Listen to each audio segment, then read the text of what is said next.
Climate change continues to disrupt rainfall patterns, degrade farmlands, and threaten livelihoods, forcing thousands of people to migrate in search of water, work, and better living conditions.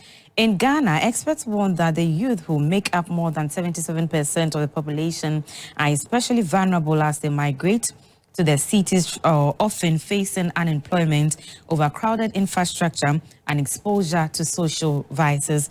It is against this backdrop that the Youth Brigade Foundation has launched a policy brief on climate-induced migration and youth resilience at the forum in Accra.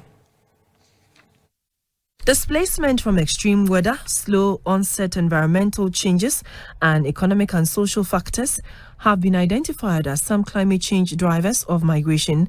At the forum in Accra, participants believed the migration should not only be seen as a challenge, but a catalyst for innovation, especially in developing climate-smart livelihoods beyond agriculture.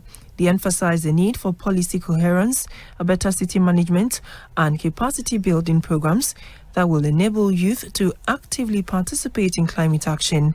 Ambassador Jacob Leenolf of Denmark praised Ghana's efforts, pledging his country's support in strengthening climate resilience. Fighting climate change is mainly for the next generation.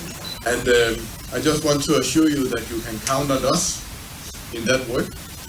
Denmark is committed to work alongside you and other stakeholders in Ghana to raise even more awareness and help combating climate change in Ghana. An officer of the Youth Bridge Foundation, Emmanuela Kalari, called for meaningful youth inclusion in decision-making, urging policymakers not to treat young people as tokens, but as active partners with solutions to climate challenges.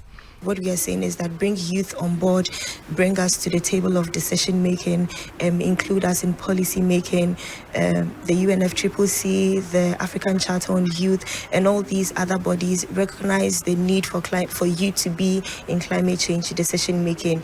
And we are saying that in the issue of migration imposed by climate change, let's delve into it more. Let's not talk about migration separately. Let's not talk about climate change separately or youth. There is a nexus between all of these, and it should be explored deeply.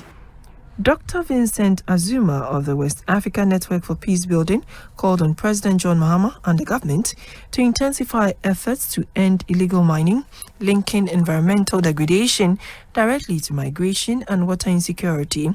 Key recommendations at the policy brief included integrating youth and national climate strategies, expanding climate-smart livelihood opportunities, and fostering partnerships among government, private sector, and international organizations.